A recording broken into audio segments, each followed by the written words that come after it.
विधान परिषदेमध्ये पुन्हा भाजपाने एकदा धक्कातंत्र दिलं आहे. सामान्य कार्यकर्त्याला न्याय देणारी पार्टी म्हणून भाजपा ही पुन्हा नव्याने समोर येते. आता ठाण्यामध्ये पुन्हा एकदा एका महिलेला संधी देण्यात आलेली आहेत. आपल्यासोबत माधवी नाईक आणि त्यांचे पती आहेत. सर, सगळ्यात आधी सांगा की काय सांगाल मॅडम, आता आमदार होणार 10 वर्ष नगरसेवक आणि आता आमदार होणार, काय सांगाल? खरं तर मी राजकारणापासून थोडासा लांब आहे, परंतु पक्षाचं प्रामाणिकपणे काम करणं, विचारधारेला अजिबात त्याच्यापासून दूर न जाणं, याचं बक्षीस आहे ते पक्षाने दिलेलं. याच्या पलीकडे काय सांगायचं? पक्ष मोठा करण्यासाठी ज्यांनी मेहनत घेतली, मात्र तुम्ही सुद्धा कुटुंबाची एक जबाबदारी म्हणून त्यांना पाठबळ दिलं. काही अशी आठवण असेल की मॅडमचे अशी म्हणजे पक्षासाठी कामाला गेले असतील किंवा एखादी दौऱ्यावर गेले असतील, त्या टायमाला तुम्ही त्यांना समजून घेतलं, हे पण खूप महत्त्वाचं असतं. मी नेहमीच असं म्हणतो की प्रत्येक यशस्वी पुरुषाच्या मागे एक स्त्री असते ना, पण हे कधी कधी उलटं पण होऊ शकतं की यशस्वी स्त्री करता एखादा पुरुष तेवढाच ताकदीने मागे उभा राहू शकतो. आमचं पूर्णच कुटुंब तिच्या मागे पहिल्यापासूनच 97 साली ज्या वेळेला ती नगरसेविका झाली तेव्हापासून ते मागे उभं आहे. आणि आमची घरातली विचारधारा एकच असल्यामुळे त्याच्यामध्ये कधी कुठची वेगळी वाट फुटली नाही. त्यामुळे ती सक्षमपणे काम करत राहिली. आणि तुम्हाला कुटुंबाचं पाठबळ असावंच लागतं, त्याशिवाय होत नाही. कुटुंब म्हणजे फक्त आमचं कुटुंब नाही, आमच्या इमारतीतलं, आमच्या सोसायटीतलं सगळे नातेवाईक, या सगळ्यांचं पाठबळ असावंच लागतं. मॅडम, तुम्ही आता आमदार होणार आहात, आता त्यासाठी तुम्हाला खूप शुभेच्छा. काय सांगाल, पहिली रिॲक्शन काय तुमची? आनंद अर्थातच, आणि पक्षाचे आभार.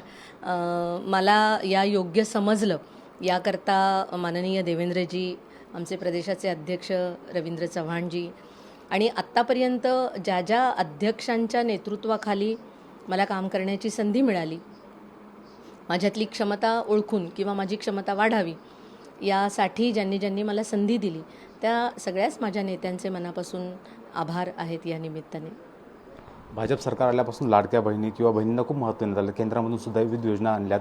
आता ही योजना ठाण्यात पण लागू झाली. तुम्ही सुद्धा एक महिला आमदार आता होणार आहेत. तुम्ही महिलांसाठी कसं काम करणार आहेत, काय काम करणार आहेत? मला असं वाटतं की मी 97 ते 2007 10 वर्ष मी इथे नगरसेविका म्हणून काम केलेलं आहे.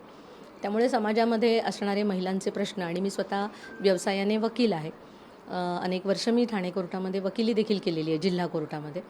त्यामुळे या दोन्हीच्या माध्यमातून मला महिलांचे प्रश्न, त्यांच्या समस्या आणि त्यांना नक्की कशाची आवश्यकता आहे याचा थोडा अभ्यास आहे. त्यामुळे मला आत्ता ही जी नवीन जबाबदारी मिळालेली आहे याच्यातून थोडीशी आणखीन, म्हणजे एका नगरसेविकेपेक्षा एका आमदार म्हणून ज्या वेळेला मी ह्या प्रश्नांकडे बघेन त्यावेळेला त्याला जास्त मला पर्याय दिसतील.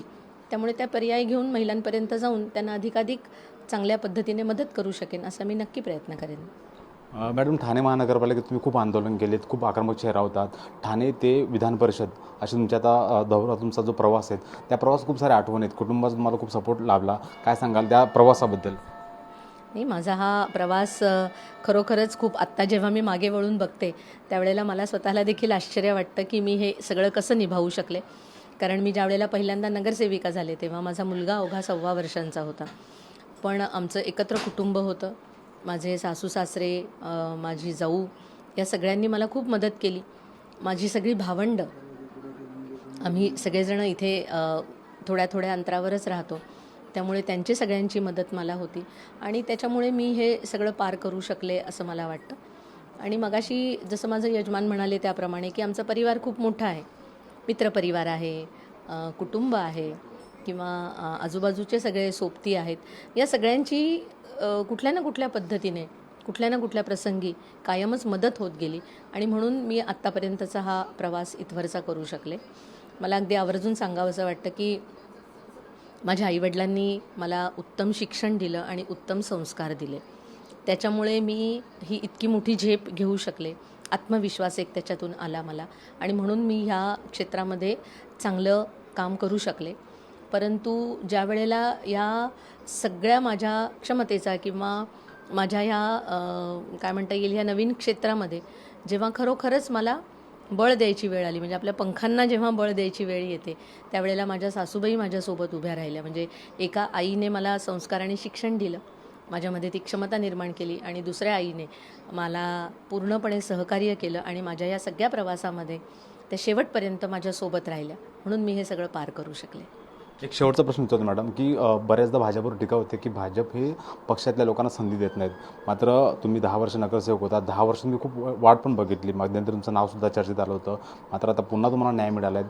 काय सांगाल विरोधकांना आणि आपल्या पक्षातल्या कार्यकर्त्यांना उभं करण्यासाठी किंवा पाठबळ देण्यासाठी काय सांगाल? मला असं वाटतं की आपल्याला जी जी जबाबदारी मिळते ती जर आपण पूर्ण क्षमतेने आणि निष्ठेने काम करत राहिलो तर पक्ष आपल्याला कधीच अंतर देत नाही.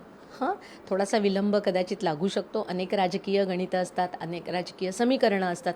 त्याच्यामध्ये कदाचित संधी मिळायला थोडासा विलंब लागू शकतो, पुढे मागे होऊ शकतं. परंतु काम करणाऱ्या निष्ठावान कार्यकर्त्याचा पक्ष कायमच विचार करत असतो. धन्यवाद मॅडम. काम करणाऱ्या पक्षावर निष्ठा ठेवली तर नक्कीच संधी मिळते असं माधवी नाईक यांनी सांगितलेलं आहे. कॅमेरा पर्सन सुभाष हिरा ढाकणे, TV9 मराठी, ठाणे.